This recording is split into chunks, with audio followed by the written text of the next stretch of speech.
திருவண்ணாமலை அண்ணாமலையார் கோயிலில் வார விடுமுறை தினங்களில் இடைத்தரகர்கள் வெளி மாநில பக்தர்களிடம் பணம் பெற்றுக்கொண்டு குறுக்கு வழியில் அழைத்து செல்வதால் சாமானிய பக்தர்கள் கடுமையாக பாதிக்கப்படுவதாக குற்றம் சாட்டப்பட்டுள்ளது. அந்த காட்சிகளை பார்க்கலாம்.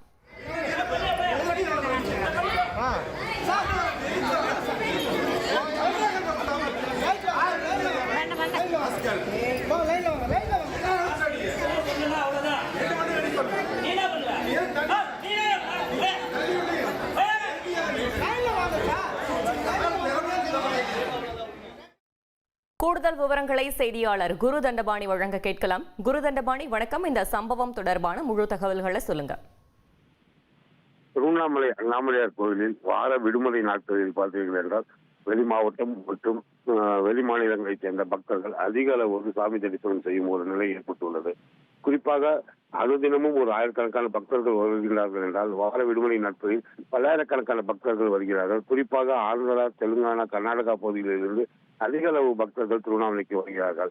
இவ்வாறு வரும் பக்தர்களை இடைத்தரகர்கள் குறிவைத்து ஒரு நபருக்கு 500 ரூபாய் என்ற வீதம் அவர்களிடம் பணம் பெற்றுக்கொண்டு குறுக்கு வரியில் சாமி தரிசனம் செய்ய அழைத்துச் செல்கிறார்கள். இதன் மூலம் பொது தரிசனம் மற்றும் 50 ரூபாய் தரிசனத்தில் வரிசையில் காத்திருக்கும் பக்தர்கள் மிக நீண்ட நேரம் காத்திருக்கும் சாமி தரிசனம் செய்யும் ஒரு அவல நிலை ஏற்பட்டுள்ளது.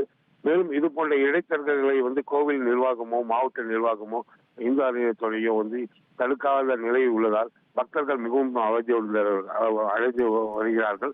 குறிப்பாக இத்தகைய இடைத்தரகர்களின் மீது மாவட்ட காவல்துறையினர் மற்றும் மாவட்ட நிர்வாகம், இந்து அறநிலையத்துறையினர் உரிய நடவடிக்கைகள் எடுக்க வேண்டும் என்று பக்தர்கள் கோரிக்கை வைத்துள்ளார்கள்.